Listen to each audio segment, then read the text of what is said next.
que ayer hemos mencionado, que de alguna manera nos orienta, ¿no?, hacia un sufrimiento respiratorio por parte del paciente, ¿no? Esta tarde vamos a tocar algunos otros síntomas fundamentales en la evaluación de todo paciente respiratorio, ¿no? Uno de ellos es la sensación incómoda que tiene el paciente al momento de respirar, ¿no? Eso se llama disnea. Obviamente, la disnea primeramente pasa por un mecanismo previo o un procedimiento previo de evaluación para descartar otro tipo de referencias que pueden tranquilamente confundirse con el término de disnea, ¿correcto? Pero para que se comprenda cabalmente cuál es el origen de estas posibles alteraciones respiratorias que llevan al paciente a esa sensación de falta de aire, ¿cierto? Tenemos que entender que el aparato respiratorio solamente es uno de los integrantes de todo un sistema.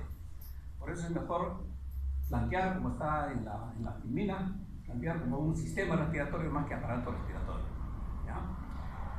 Recuerden ustedes las clases de fisiología, y si se les pregunta a ustedes cuál es la función básica del aparato respiratorio, pues obviamente nosotros tenemos que considerar funciones no respiratorias y respiratorias. Bueno, en este capítulo obviamente más nos interesa la parte de función respiratoria del aparato respiratorio. Y esta función del aparato respiratorio está simplemente encaminada a la preservación de presiones normales de átomo de oxígeno y de anhídrido carbónico, ¿ya?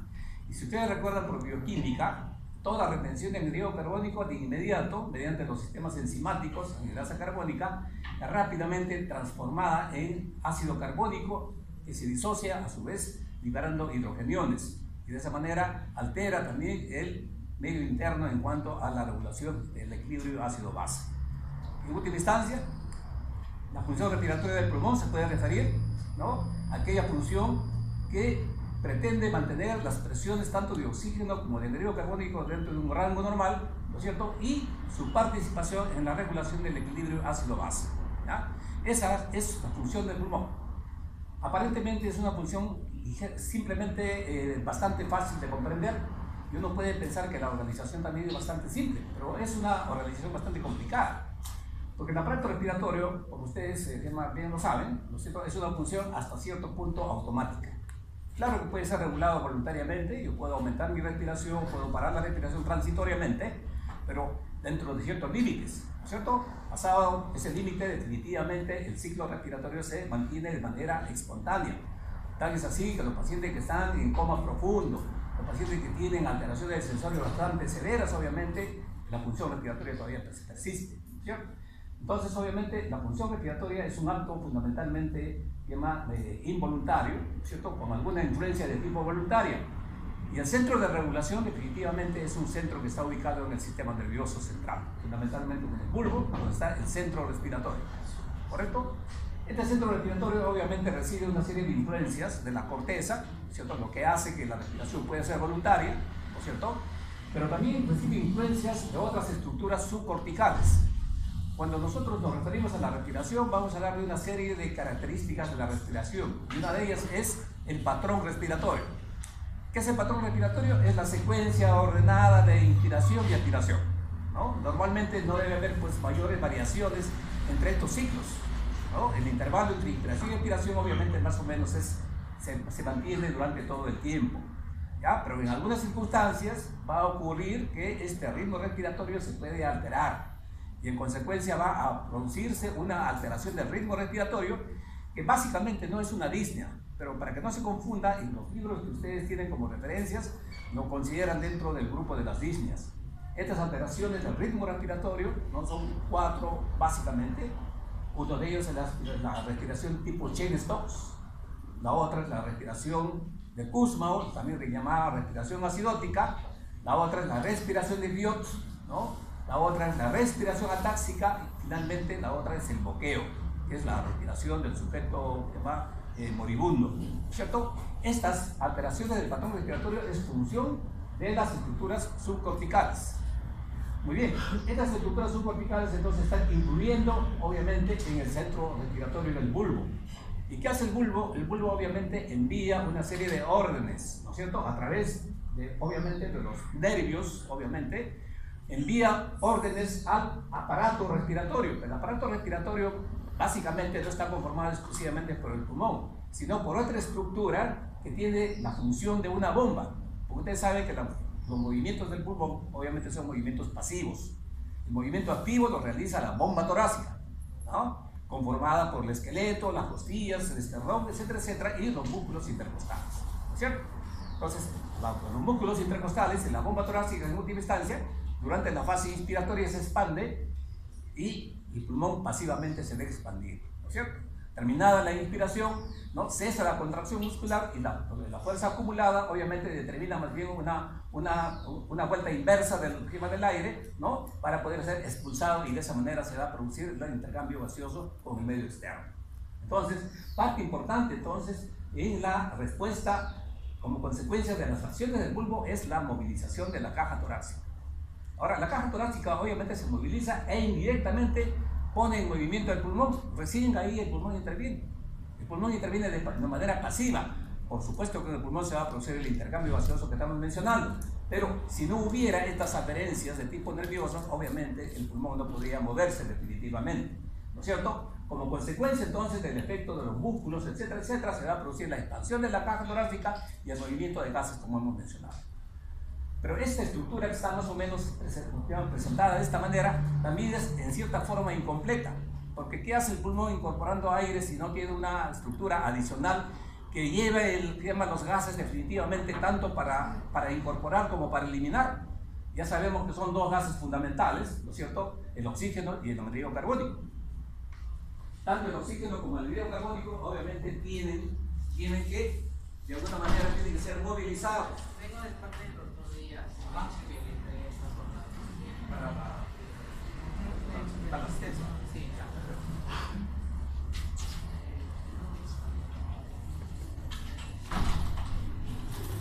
Entonces tiene que ser movilizada, por favor, ¿cuál es el nombre? ¿Ya? Entonces tiene que ser movilizada, ¿no es cierto? Estos gases, obviamente, el oxígeno tiene que ir hacia los tejidos y el anhídrido carbónico viene de los tejidos hacia el pulmón para ser eliminado. Y ahí participa otro órgano importante que es el corazón, ¿no es cierto? Con una función que ustedes conocen con el nombre de perfusión, ¿no es cierto? Entonces la perfusión obviamente determina que los gases se transfieran de un lado a otro, merced a las gradientes de presiones, y de esa manera obviamente la sangre ya oxigenada es llevada finalmente a los tejidos, ¿no es cierto? Entonces toda esta organización es bastante compleja y tiene que regularse para de alguna manera mantener. Pero el pulmón no solamente va a estar pues encaminado a preservar los gases en condiciones basales, el pulmón también tiene que adaptarse a las condiciones fisiológicas del organismo, ¿no es cierto? Ustedes hacen actividad física, obviamente tiene que incrementarse su consumo de oxígeno y en consecuencia el pulmón incrementará también la incorporación de aire, y como paralelamente también se produce un incremento de la producción de anhídrido carbónico, este anhídrido carbónico también tendrá que ser elevado. O sea, la adaptación del pulmón a las diversas condiciones obviamente determina que un pulmón sea funcionalmente sano, ¿correcto? Entonces, cuando estas situaciones obviamente fallan, obviamente entramos en alteraciones precisamente de la gasometría que ven ustedes, ¿no? Y esto más adelante ustedes lo van a ver con el nombre de insuficiencia respiratoria. Pero para que se regule esto tampoco no es tan simple como lo he presentado, porque el pulmón tiene una serie de otros mecanismos que también están regulando la intensidad de la respiración. Ahí tienen ustedes al lado izquierdo, son mecanismos reflejos que parten de una serie de estructuras, parten de estructuras musculares, de las propias articulaciones, inclusive de la pared torácica e inclusive del pulmón mismo, el parénquima pulmonar. Hay receptores en el pulmón, obviamente llamados receptores J, que cuando la ventilación no es apropiada, de inmediato envía órdenes definitivamente hacia el centro respiratorio. Aparte de esas modificaciones reflejas que existe, obviamente existe otra fundamentalmente relacionada pues, con las concentraciones o las presiones parciales de oxígeno y anhídrido carbónico. Las variaciones de estos gases obviamente son percibidas a través de los llamados quimioreceptores, ¿no es cierto? Ustedes saben que existen los quimioreceptores llamados quimioreceptores centrales, ¿no es cierto? Y quimioreceptores periféricos.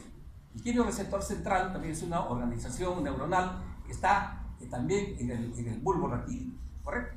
En consecuencia, si esta preservación del oxígeno, las presiones parciales de oxígeno bajan, de inmediato es descubierta por este quimioreceptor central que envía órdenes al bulbo para incrementar la ventilación.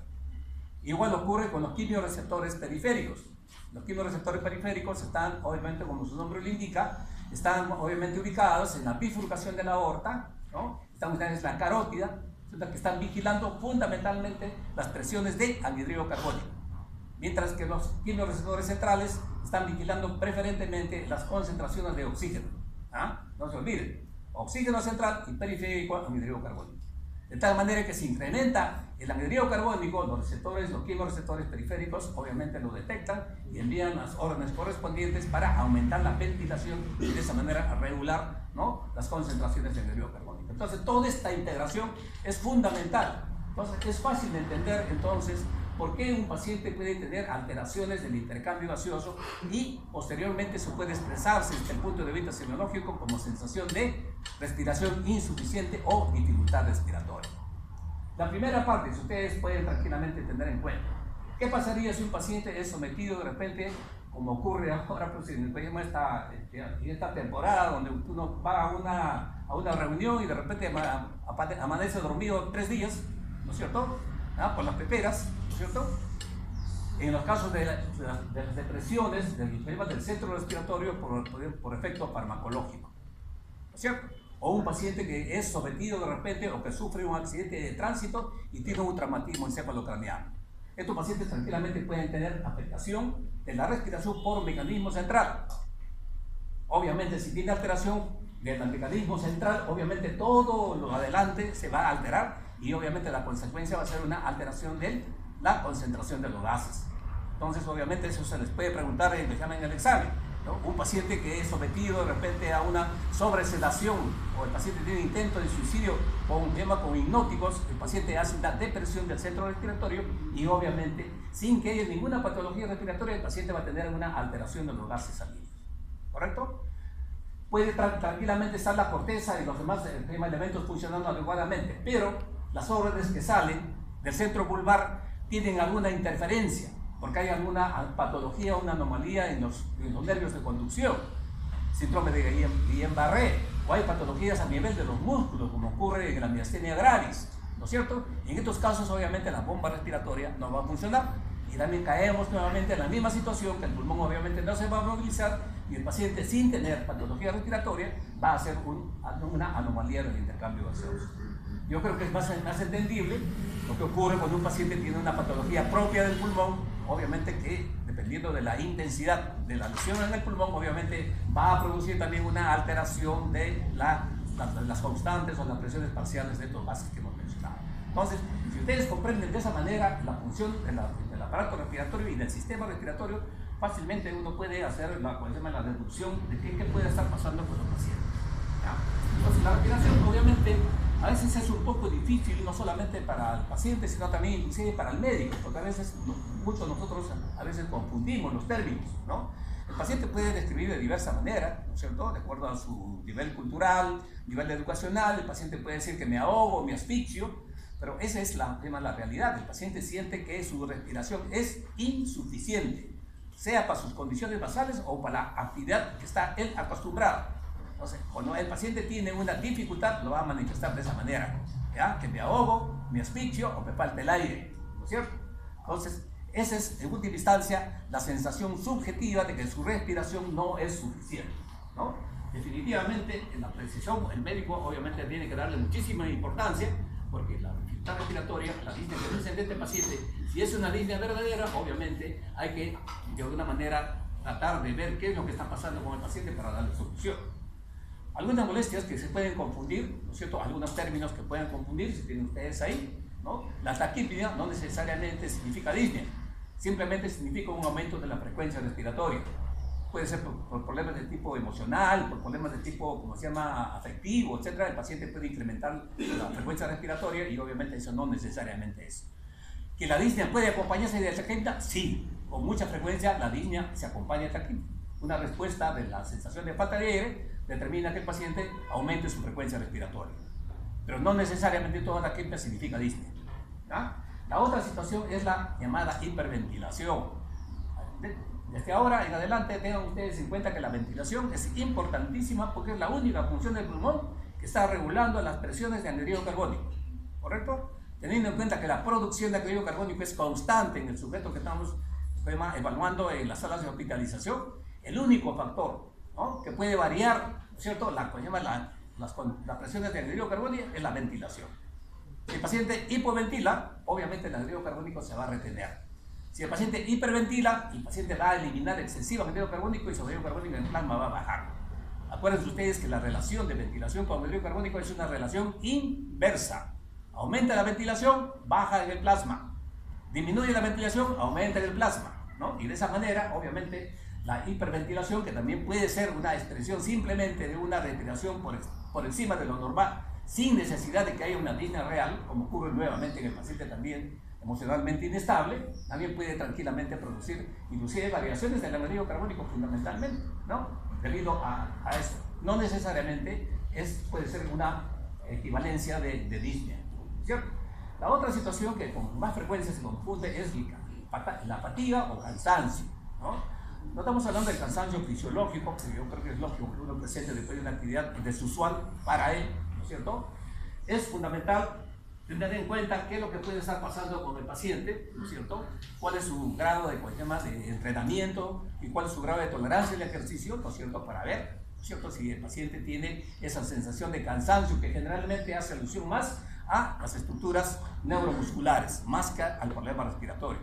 Yo estoy cansado porque mi músculo ya no me da, ¿no? Pero no estoy cansado porque me falta el aire. Ese es el término que en última instancia quiero que fijen ustedes. Descartado todo eso, ustedes dicen que el paciente obviamente tiene una disnea, ¿cierto? Y la disnea obviamente va a generar una serie de situaciones, ¿no? Cuando uno trata de hablar de la fisiopatología de la disnea y por qué se presenta la disnea, obviamente vamos a tener que ver una serie de situaciones.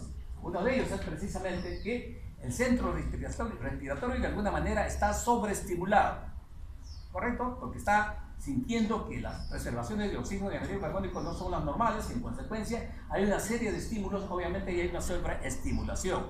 Pero esta sobreestimulación no le proporciona al paciente satisfacción. Eso puede diferenciarse, por ejemplo, en la sensación de necesidad de más aire cuando uno hace actividad física. Cuando uno hace una actividad física, uno respira más aceleradamente y uno siente la satisfacción porque no hay esa sensación de que se está ahogando. Entonces, en el paciente que tiene disnea, precisamente la sobreestimulación, obviamente, que determina que la respiración que está ejecutando el paciente no es suficiente y eso le crea una sensación subjetiva de ahogamiento, de respiración insuficiente y obviamente crea angustia en el paciente, ¿no? Entonces, ese es el mecanismo final, en última instancia, de todas las formas de los mecanismos que pueden llegar a producir disnea. Estos mecanismos de producción de disnea pueden partir de una serie de estructuras, como está en la proyección, ¿no es cierto? Esta puede producir de estímulos que se originan en diversas estructuras. Si nosotros nos referimos al pulmón, obviamente, van a haber, pues, obviamente, situaciones en las cuales las estructuras de las cuales parte el estímulo, obviamente, para la disnea, obviamente viene de las vías respiratorias superiores, o puede ser de las vías respiratorias inferiores, puede ser de la pared torácica también, definitivamente, de la pleura, de los músculos, del mismo parénquima pulmonar e inclusive de los vasos pulmonares. De todas estas estructuras, si hay alguna alteración de la función de estas estructuras, se desencadenan estímulos que al final van a sobrecargar al centro respiratorio y el paciente va a sentir que no está respirando adecuadamente. Pero estos receptores obviamente van a transmitir todos estos estímulos a través de una serie de vías, ¿no? Los receptores intertorácicos obviamente van a transmitir estos estímulos a través del nervio vago, ¿no? Los músculos intercostales y la pared torácica, obviamente, de los nervios somáticos, ¿cierto? Y los quimioreceptores periféricos, obviamente, que están sensando, como les he mencionado, las funciones parciales de oxígeno y anhídrido carbónico a nivel plasmático. De ahí parte, obviamente, los estímulos transmitidos por estos sistemas, obviamente, que va a producir una sobrecarga del centro ventilatorio, ¿cierto? Y el paciente siente que no está ventilando apropiadamente, ¿cierto? Y el centro ventilatorio está obviamente sobreestimulado, ¿cierto? Yo creo que esto es solamente para ubicar nuevamente o para profundizar de repente un poco lo que les acabo de decir, ¿no? Los estímulos que parten de diversas circunstancias, ¿no? Y los receptores que son obviamente vehiculizados por los nervios vagos, los nervios intercostales, los quimioreceptores, el centro respiratorio, etc. En última instancia, todos ellos obviamente se va a producir un incremento, ¿no? Del trabajo del centro respiratorio, una sobreestimulación, ¿no? Desde ese punto de vista, háblenle por favor, desde ese punto de vista, ustedes van a ver que obviamente si nosotros nos referimos al aparato respiratorio, ¿no es cierto?, los mecanismos van a ser variados. El paciente puede tener diversos mecanismos mediante los cuales el aparato respiratorio puede producir insuficiencia respiratoria, ¿ya? Entonces es otra pregunta que se puede hacer. Los mecanismos fisiopatológicos que conducen a la sensación de disnea son variados, no son únicos, ¿no? Se ha tratado de alguna manera buscar un solo mecanismo que reúna, y parece que es el único mecanismo, es como le digo, la sobreestimulación del centro respiratorio, ¿ya? Pero la sensación de falta de aire puede partir de cualquier parte del aparato respiratorio.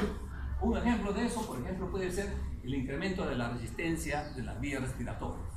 Los pacientes que tienen broncoconstricción, ¿no?, como ocurre en los pacientes con crisis asmáticas. Entonces, la broncoconstricción es suficientemente intensa, va a producir en el paciente sensación de dificultad respiratoria, ¿no es cierto? Igualmente, ocurre si el paciente tiene un pulmón que no se moviliza adecuadamente o que el paciente tiene un pulmón anormalmente rígido, como ocurre en las fibrosis pulmonares o en los pacientes que tienen una neumonía extensa, ¿no es cierto? Entonces el pulmón no se va a movilizar de manera apropiada y el paciente también va a expresar bajo la forma de una sensación de falta de aire, ¿no? Igual ocurre si existe un compromiso de la circulación. El embolismo pulmonar, ¿no es cierto?, es una manifestación o es una situación patológica en la cual el paciente tiene como manifestación crucial es la sensación de falta de aire, ¿no es cierto?, que se presenta a veces de manera súbita, ¿no es cierto? Igualmente, si hay interferencia en el espacio pleural, si hay interferencia en la pared torácica que no se moviliza adecuada por diversas circunstancias, porque hay parálisis muscular o porque hay defecto de la transmisión del estímulo, o hay fracturas costales múltiples en que el paciente no puede movilizar, porque cuando la fractura es múltiple, obviamente el pulmón la caja torácica no se expande adecuadamente y configura lo que se llama el tórax inestable, el paciente obviamente va a tener también esa sensación de dificultad respiratoria, ¿no es cierto? Entonces, los orígenes de la dificultad respiratoria obviamente son variados, ¿ya? No hay un solo mecanismo para producir dificultad respiratoria. Uno tiene que evaluar. Si yo le presento un cuadro clínico y le digo cuál es el mecanismo que está originando la disnea, ustedes tienen que evaluar el tema de la naturaleza del cuadro clínico. Si yo le digo a un paciente que tiene fiebre, escalofrío, tiene tos, expectoración y viene con disnea, obviamente, y de 4 o 5 días de presentación, obviamente les estoy presentando un cuadro de una neumonía extensa probablemente. Y el mecanismo sería ahí, obviamente, por una neumonía o una alteración parenquimal, ¿no? Si yo les digo al paciente que está reposando por un problema de una neoplasia pulmonar, está 5 o 6 días hospitalizado, y en la noche la enfermera súbitamente llama porque el paciente tiene dificultad respiratoria, ¿no? Y cuando llegamos, encontramos al paciente con alguna de las piernas hinchadas, ¿no es cierto? Entonces, lo más probable es que este paciente haya hecho un embolismo pulmonar. ¿En cuenta? Entonces, cuando se presenta el cuadro clínico, ya saben cómo es la modalidad del examen, entonces tengan en cuenta que los mecanismos están en relación obviamente con las formas de presentación. Entonces, lo que significa desde el punto de vista de la semiología y de la historia clínica, hacer una indagación completa para ver qué mecanismo está originando la disnea del paciente. Hemos manifestado que la disnea fundamentalmente es una manifestación de tipo subjetiva, pero por supuesto tiene algunas manifestaciones objetivas, algunos signos que me pueden hacer pensar de que el paciente tiene definitivamente alteraciones del intercambio gaseoso. Uno de ellos es la hiperventilación, siempre y cuando el paciente pueda ventilar, siempre y cuando la caja torácica pueda responder a los estímulos. Igualmente ocurre con la taquimia. Ya hemos visto que esto, si bien es cierto, está presente, pero no necesariamente está presente en todos los pacientes, como en la depresión del centro respiratorio, ¿cierto?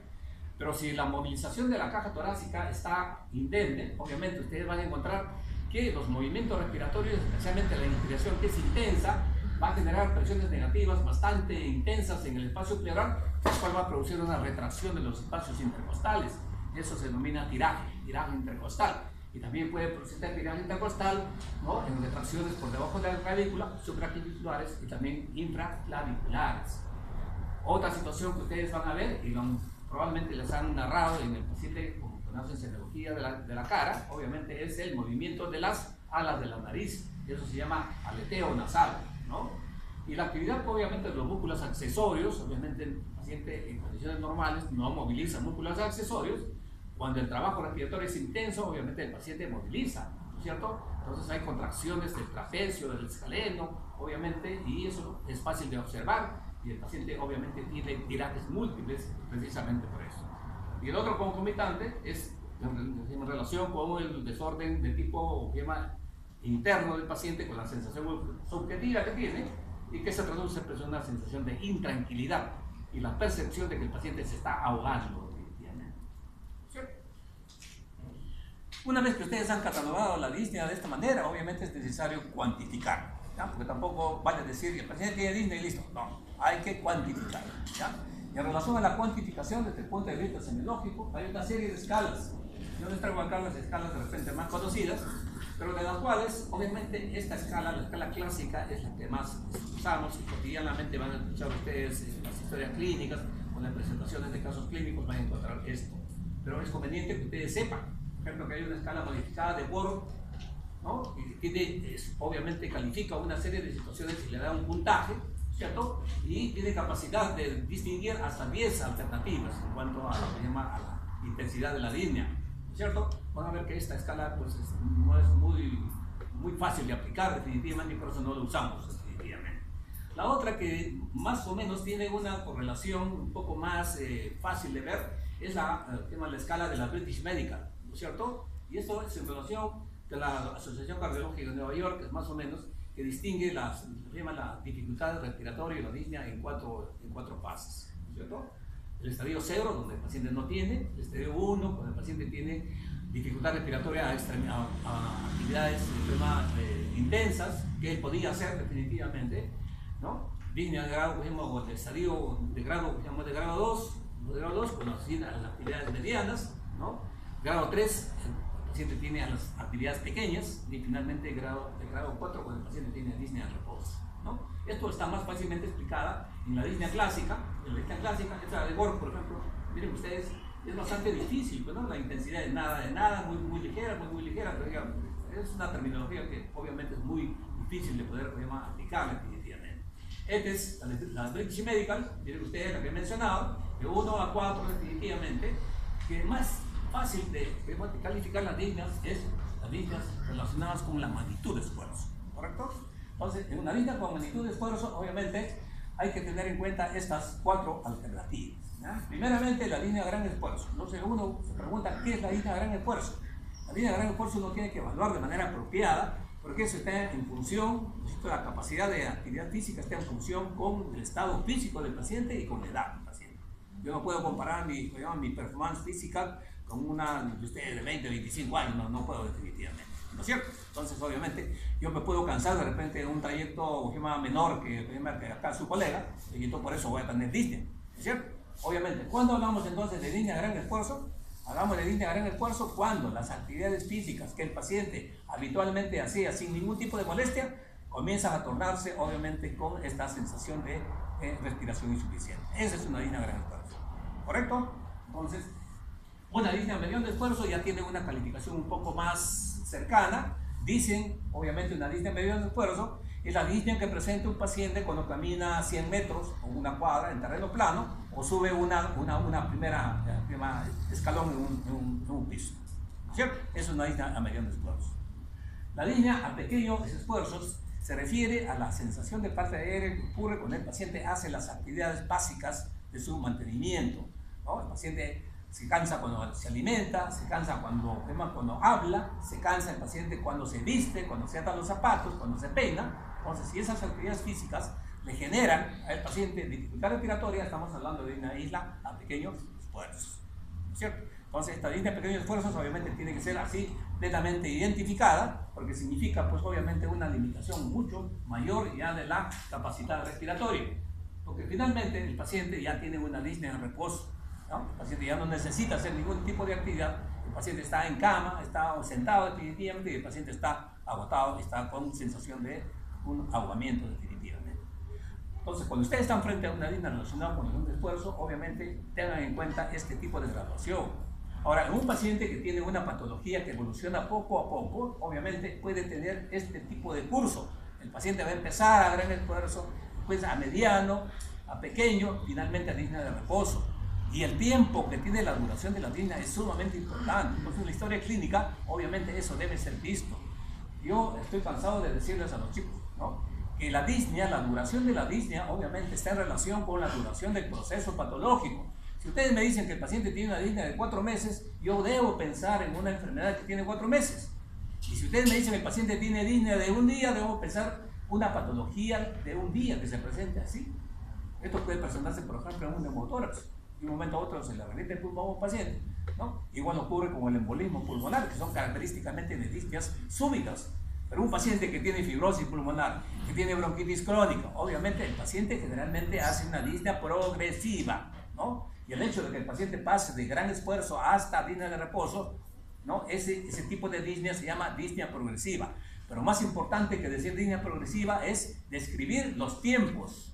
Hace 3 meses no podía hacer esto, hace 2 meses, y el día de ayer ya el paciente ya no puede respirar, entonces, y tiene que venir a emergencia. Entonces, la forma como ustedes me están describiendo el proceso patológico que está originando la disnea.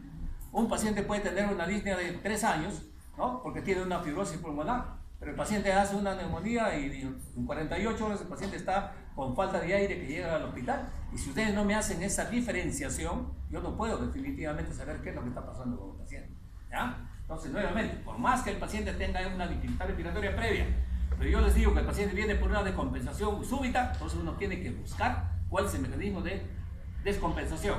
El paciente ha hecho una neumonía, el paciente ha hecho de repente un derrame pleural, yo no sé, ¿no es cierto? Y eso depende ya del cuadro clínico que se les puede presentar. Pero así como hay disneas, obviamente, ¿no? Tenemos otro tipo de disneas relacionadas con las posiciones. De ellas tenemos obviamente la ortopnea, que es la intolerancia para adoptar el decúbito.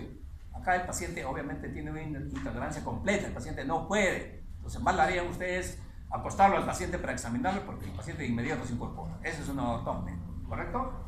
Aparte de eso, tienen ustedes la llamada trepopnea, en la cual hay una alteración o una intolerancia a adoptar un decúbito lateral. Esto fundamentalmente ocurre cuando hay interferencia, obviamente, en uno de los campos pulmonares.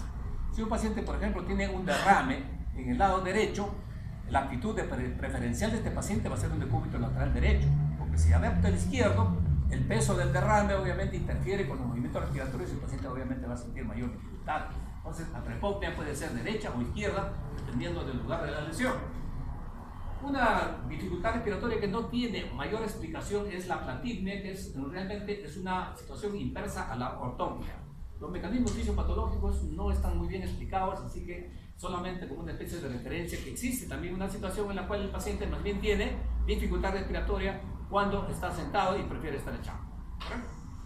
Y finalmente, esta disnea que es interesante, que ustedes lo fijen, que se llama disnea paroxística nocturna, como su nombre lo indica, es una disnea que se presenta por episodios. Este paciente primeramente tiene una tolerancia al decúbito que puede durar 1, 2 o 3 horas. Y después el paciente comienza a presentar la sensación de dificultad que le obliga a pararse el paciente, ¿no es cierto? El paciente se para, obviamente el hecho de pararse, de alguna manera mejora la respiración, entre comillas, ¿no? Y el paciente puede volver a acostarse nuevamente, ¿ya? Y por eso se llama disnea paroxística. Y se llama nocturna simplemente porque en la noche nosotros la mayor parte nos acostamos, ¿no es cierto? Entonces por eso se llama disnea paroxística nocturna. ¿Qué importancia tiene estas líneas? Tremendamente importante. No solamente para decir que el paciente obviamente tiene un intercambio gaseoso inapropiado, sino que cuando nosotros hablamos de la etiopatogenia, van a darse cuenta que estamos siempre frente a dos disyuntivas, que el paciente puede tener una disnea de tipo respiratoria o puede tener una disnea de tipo cardiovascular. Son las dos formas frecuentes de diferenciación, ¿no es cierto? Entonces, obviamente, en la disnea respiratoria y en la cardiovascular, obviamente pueden encontrar ortopnea, pueden encontrar disnea o disnea progresiva, disnea de esfuerzo de diversa naturaleza y pueden encontrar ortopnea. Igual, tanto en el respiratorio como en el cardiovascular. Pero la disnea paroxística nocturna, cuando se encuentra, obviamente es más indicativo de disnea de procedencia cardiovascular. Solamente hay una situación clínica respiratoria que puede confundir. Son las crisis asmáticas nocturnas. Descartada una crisis asmática nocturna, si ustedes están frente a una disnea paroxística nocturna, ustedes dicen que el paciente tiene una disnea de tipo cardiovascular. Y de repente, para adelantarles un poco más, en el próximo capítulo, la disnea, obviamente, cuando se refiere al aparato cardiovascular, nos está diciendo que el paciente tiene una alteración de la función del ventrículo izquierdo. Es una insuficiencia del ventrículo izquierdo. ¿Ya? Solamente como punto de referencia. Esto he querido traerlos porque los libros que les dan como referencia figuran, como les he mencionado, figuran como disneyas, pero realmente no son disneyas, son alteraciones del patrón respiratorio. Uno de ellos es el tipo de la respiración de Cheyne-Stokes, ¿no es cierto? La respiración de Cheyne-Stokes, ¿qué ocurre? El paciente tiene periodo de apnea. Durante el periodo de apnea el paciente está como dormido, ¿no? Inclusive pueden pensar que el paciente está inconsciente, ¿no es cierto? Y después el paciente comienza a ventilar, primero de manera pequeña, y va incrementándose progresiva y paulatinamente la intensidad de la ventilación, llega a un máximo y comienza a descender, ¿no es cierto? Y comienza a apagarse poco a poco y entra en una fase de apnea nuevamente. Y así sucesivamente se mantiene. Eso se llama respiración de Cheyne-Stokes. La respiración de Cheyne-Stokes pueden encontrar ustedes en los sujetos seniles, añosos, ¿no es cierto? Pero pueden encontrarse definitivamente en los desórdenes de tipo neurológico central. Van a encontrar ustedes disnea paroxística nocturna. Ya les he mencionado que estas alteraciones del ritmo respiratorio están determinadas por alteraciones de las estructuras subcorticales, ¿no es cierto? En la medida que hay disfunción de estructuras subcorticales, se va a ir presentando este tipo de molestias, ¿correcto? La respiración de Kussmaul, ustedes lo conocen también con el nombre de respiración acidótica. ¿En qué consiste? Consiste en que el paciente está hiperventilando constante y permanentemente, ¿no? Y eso lo hace obviamente para controlar o para mejorar la alteración ácido-base que se está presentando obviamente de otro origen, ¿no? El otro origen generalmente es una acidosis de tipo metabólica. Bueno, frente a una acidosis metabólica, el pulmón trata de compensar, y la única forma como compensa el pulmón es incrementando la ventilación. Por eso la respiración de Kussmaul también se llama respiración acidótica, ¿correcto? En cuanto a la respiración de Biot, hay que tener en cuenta que la secuencia de inspiración y expiración tiene cierta regularidad, ¿no? Pero en la alteración, en la respiración tipo Biot, esta regularidad se pierde precisamente por disfunción del sistema nervioso. Entonces se presentan intervalos de respiración completamente diferentes, ¿no es cierto? Eso es la respiración de Biot.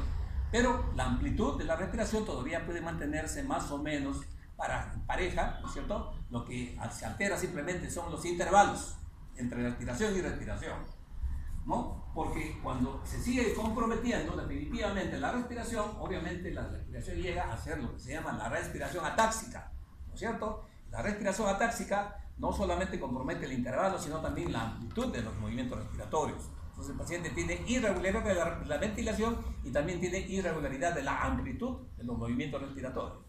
Y finalmente tenemos el bloqueo, que obviamente es una respiración inefectiva, es la respiración del paciente agónico. En última instancia, en el bloqueo el paciente no está movilizando aire, definitivamente casi equivale a estar en un paro respiratorio, ¿no es cierto? Obviamente pues prácticamente es lo final, porque inmediatamente después del bloqueo lo que queda del paciente es el paro respiratorio, ¿no es cierto? Entonces hay que tener en cuenta esta situación. En cuanto a la etiopatogenia, ya les he mencionado, las etiopatogenias son variadas, ¿no es cierto? Ahí está para que ustedes, cuando están frente a disnea, piensen en estas circunstancias grandazas definitivamente.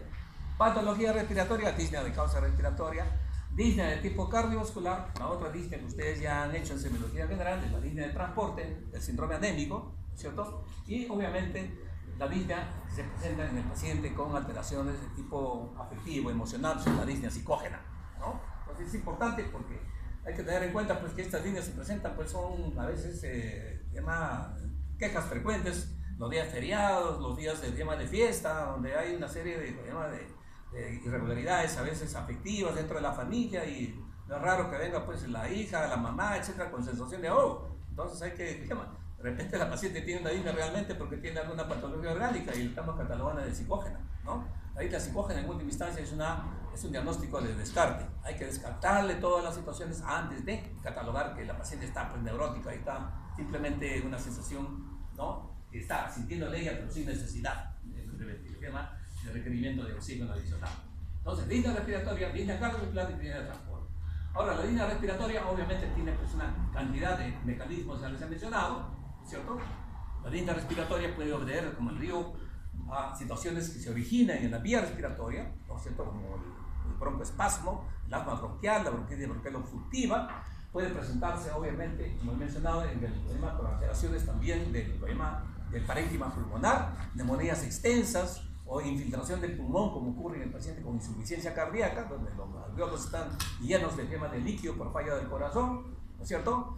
Pero también obviamente hay que considerar otras estructuras que están fuera del pulmón, la presencia de elementos extraños en el espacio pleural, como puede ser derrame, la presencia de líquido, o puede ser la presencia de aire, como el neumotórax, va a interferir con el movimiento de aire y obviamente el paciente va a tener disnea, ¿no es cierto?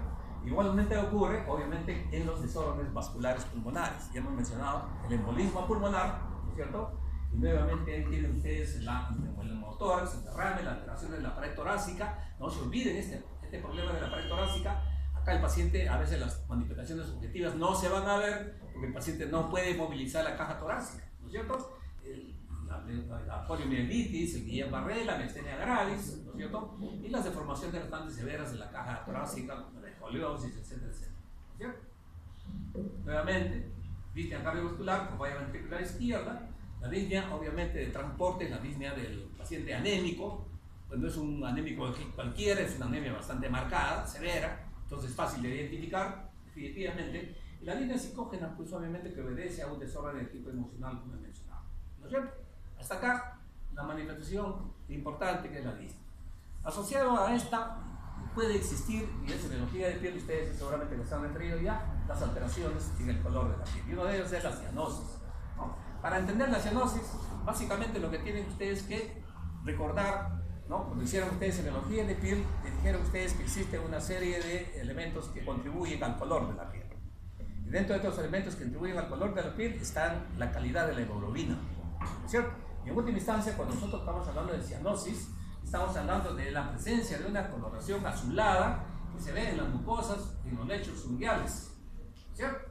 ¿No? Entonces, obviamente, y esto se debe básica y exclusivamente a la retención de anhidrido carbónico. ¿Qué significa esto? Que existe una elevada proporción de carboxihemoglobina. Este nivel de carboxihemoglobina debe exceder el 5% de la hemoglobina total, porque todos nosotros tenemos una carboxihemoglobina, pero la proporción que tenemos nosotros es menor del 5%. Si este 5% se incrementa en un sujeto que tiene 12 gramos de hemoglobina, obviamente el paciente va a comenzar a presentar una coloración azulada. Y por supuesto, los sitios de mejor zona para observar son los sitios bastante irrigados, ¿no? Y obviamente que son asequibles, como son los lechos unguiales, como son las mucosas de la lengua, mucosas del labio, o de pabellones auriculares, etcétera, etcétera. Ciertos son los sitios de preferencia para poder observar. Y no solamente eso, sino obviamente tiene que observarse con luz blanca o luz natural, porque con frecuencia, obviamente si no hay este tipo de iluminación, tranquilamente puede pasar desapercibido, porque la coloración es realmente muy sutil, definitivamente en algunos casos, ¿no? Hay que diferenciarlo de la otra llamada eritrocianosis. ¿A qué me refiero a eritrocianosis?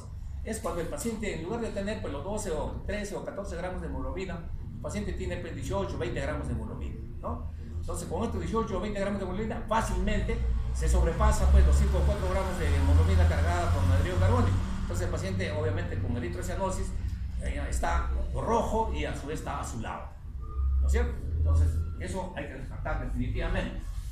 Pero no solamente eso, sino obviamente tienen una serie de otras clasificaciones.